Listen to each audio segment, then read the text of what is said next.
Welcome to ChaiTravels. In this video, I will take you through the highlights of Luxor. Before we get started, drop a like on the video and subscribe to the channel if you haven't already done so. Welcome to Luxor, one of the world's most fascinating travel destinations. In this video, I'll take you on a 3-day journey through the ancient city, exploring the east and west banks of the Nile, as well as a day trip to Dandera and Abidos. Day 1 is all about the east bank of Luxor, which is home to some of the city's most iconic landmarks. I began my journey at the Karnak Temple Complex, which is a vast ancient temple complex. It is considered one of the most significant and largest religious complexes in the world, covering an area of over 100 hectares. The temple was built over a period of over 2000 years from the Middle Kingdom to the Ptolemaic era and was dedicated to the god Amun-Ra.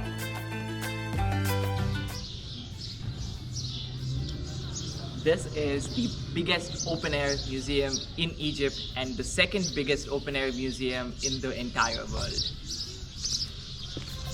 The complex consists of several temples, chapels, pylons, obelisks and other structures, each built by different pharaohs and rulers of Egypt over time.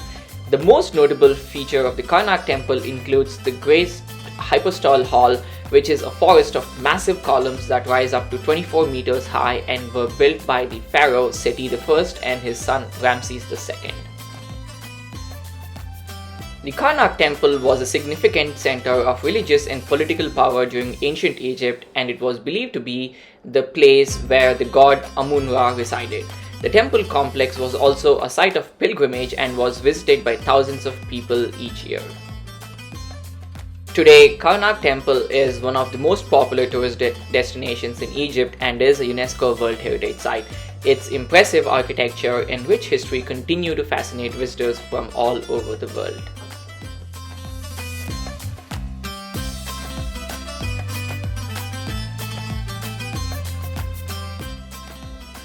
Then we visited the Luxor Temple, that is another ancient temple complex, and was built around 1400 BCE during the New Kingdom period, and it was dedicated to god Amun, his wife Mut, and their son Khonsu. In the olden times, the entrance to the temple was flanked by 2 obelisks. However, only one stands here. The other one right now is in France, Paris. One of the most impressive features of the Luxor Temple is the Great Colonnade, which was built by Amenhotep III and consists of 14 massive columns that are over 21 meters tall. The columns are decorated with intricate carvings and hieroglyphics and are topped with lotus and papyrus capitals. Luxor Temple played an important role in ancient Egyptian religion and was believed to be the home of god Amun. It was also the site of the annual Opet festival, which celebrated the union of gods Amun, Mut and Khonsu.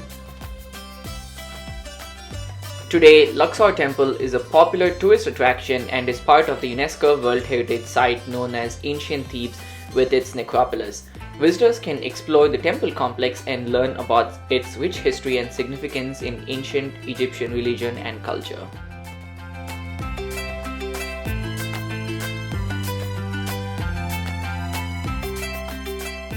Connecting the Luxor Temple and the Karnak Temple is the Avenue of Sphinxes, a long ancient road that runs for approximately 2.7 kilometers and is lined with hundreds of Sphinxes statues on either side.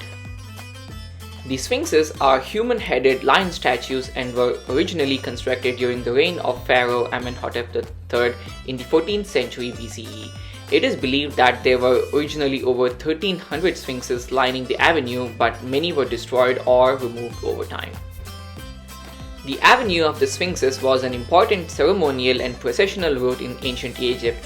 During the annual Opet festival, the pharaoh and other high-ranking officials would process down the avenue in a grand procession to the Luxor Temple. In addition to its ceremonial function, the Avenue of Sphinxes was also an important symbol of royal power and authority. The Sphinxes were designed to represent the pharaoh as a powerful and divine ruler, and the road itself was meant to emphasize the connection between the two great temples of Karnak and Luxor. On the second day, we went to the west bank of Luxor, and the first landmark we see is the Colossi of Memnon, that are two massive stone statues of the pharaoh Amenhotep III located on the west bank of the Nile. They were built around 1300 BCE and stand over 18 meters tall.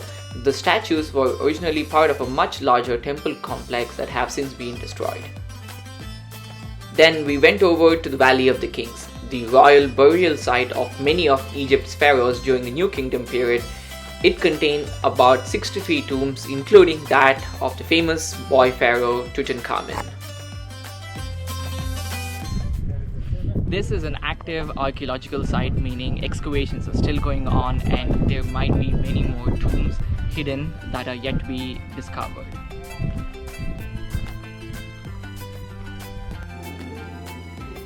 This is the Valley of the Kings, and I am inside the tombs of Ramses V and Ramses VI.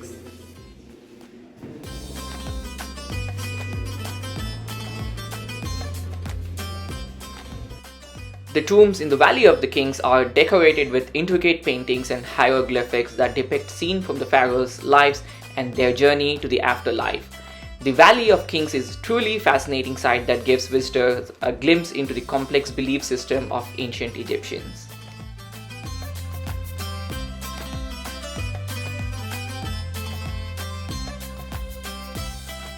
Of the 63 tombs, about 10 to 15 are open to visit at any time, and your ticket allows you to visit 3 of them. You can buy additional tickets for the tombs of Ramses V and VI, Tutankhamun, and Seti I. I went to the tombs of Ramses IX, Menkaure, and Sentkrat and bought tickets for Ramses V, VI, and Tutankhamun. Behind me is the tomb of King Tut or King Tutankhamun, the boy who became pharaoh at the age of 13 and died at the age of 19. This tomb is especially famous because in 1922, when Howard Carter, a British archaeologist, discovered this tomb, all the contents of the tomb were still intact, meaning they weren't raided by tomb raiders, and this gave a complete picture of the King Tut's tomb. Behind me is the Temple of Hatshepsut, one of the only few female pharaohs to have ruled the ancient Egypt. She constructed this temple during her reign. The Temple of Hatshepsut is one of the most impressive and well-preserved temples in Luxor. It was built during the 18th dynasty and is dedicated to the female pharaoh Hatshepsut, who ruled Egypt from 1478 to 1458 BCE. One of the most interesting aspects of the temple is its history. Hatshepsut's stepson Thutmose III, who succeeded her as pharaoh, tried to erase her from history by destroying her statues and inscriptions. It wasn't until the 19th century that her temple was rediscovered and her legacy was restored. The temple is known for its impressive architecture with 3 levels of terraces that were built into the cliffs of Deir El Medina. It also features stunning reliefs and hieroglyphics that tell the story of Hatshepsut's reign and her journey to the afterlife.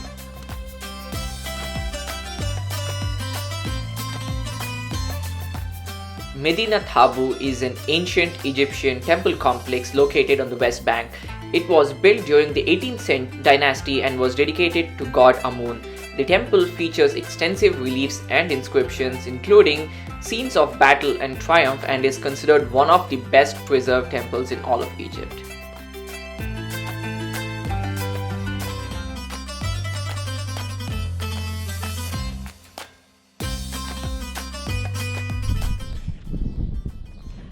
I am in the west bank of Luxor and I'm at Ramessum. Behind me is a 17-foot, 1,000-ton statue of Ramses II, and this temple is dedicated to Amun-Ra, or the god of the sun.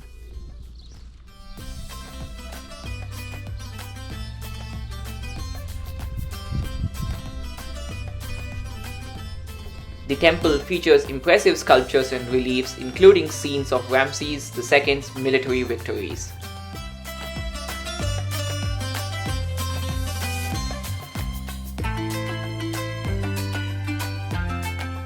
Valley of the Queens was used as a burial site for the wives and children of pharaohs during the 18th, 19th, and 20th dynasties. The site features a number of well-preserved tombs, including the famous tomb of Queen Nefertari.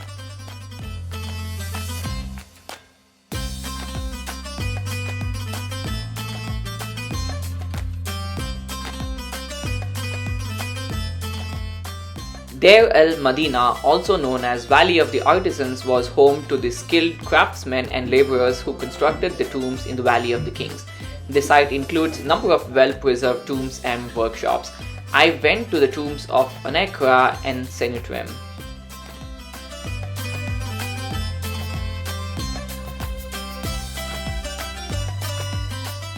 The Mortuary Temple of Seti I was built in 13th century BCE and was dedicated to the pharaoh Seti I. The temple features impressive sculptures and reliefs, including scenes of the pharaoh's military campaigns. Our last stop was the Tomb of the Nobles, which are a series of ancient Egyptian tombs that were constructed during the New Kingdom period for the nobles and officials who served the pharaohs. The tombs are known for their richly decorated walls, which feature colorful paintings and inscriptions depicting scenes from everyday life, religious beliefs, and the journey of the deceased into the afterlife. The depictions also included the lives of the nobles themselves, including their occupation, family life, and relationships with the pharaohs. I visited the tombs of Senofre and Rekhmer and Ramessum.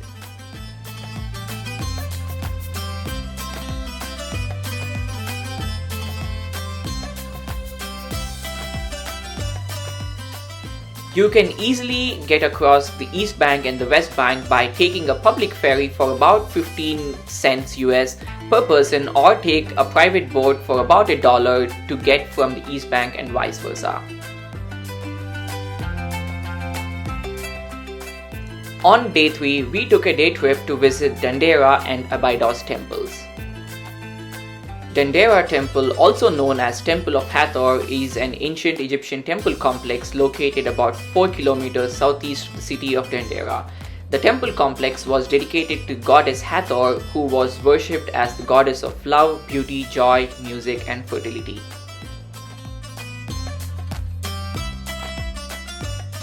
The temple complex dates back to the Ptolemaic period between 300 and 30 BCE, but it was built on the site of an earlier temple.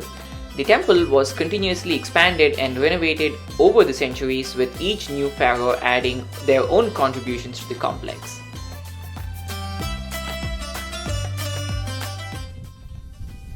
That is Cleopatra, that's Mark Antony, and they are greeted by the Greek gods Horus, Iris, Amun-Ra. The complex is renowned for its stunningly preserved Greco-Roman architecture, as well as its richly decorated walls and ceilings. The temple's main entrance leads to the large hypostyle halls, which is supported by 24 columns with beautifully carved capitals. The walls of the temple are decorated with intricate reliefs and inscriptions depicting scenes from Egyptian mythology and the daily life of the pharaohs. One of the most impressive features of the Dendera Temple is the roof chapel, which is decorated with a stunning astronomical ceiling. The ceiling features depictions of the constellations, zodiacs, and the sun god Ra traveling across the sky in his solar bug. Today, Dendera Temple remains one of the best preserved and most impressive ancient Egyptian temples and is a popular tourist destination. The Temple of Seti I at Abydos is an ancient Egyptian temple located in the town of Abydos. It was built during the New Kingdom period by Pharaoh Seti I, who dedicated the temple to god Osiris, who was believed to have been buried nearby. The Temple of Abydos was one of the most beautiful temples of ancient Egypt. It was first commissioned by Seti I and later finished by Ramses II. However, when Ramses II took over, the artisans or the artists who were making the temple plastered his name over that of Seti's name, and eventually over time the plasters fell off and Seti's name was revealed. The temple complex was designed to be a massive memorial to Seti I and his ancestors. and it features a number of impressive structures including a large hypostyle hall, several courtyards, and a sanctuary dedicated to Osiris. The walls and columns of the temple are covered in intricate carvings and reliefs depicting scenes from Egyptian mythology and life of Seti I. The temple is famous for King List, a series of inscriptions that list the name of 76 pharaohs who ruled Egypt from the beginning of time until the reign of Seti I. The King List is considered to be one of the most important historical documents from ancient Egypt, as it provides valuable insight into the early history of the country. And that concludes the video. I hope you enjoyed this journey through Luxor, and feel free to check out my other videos on Egypt.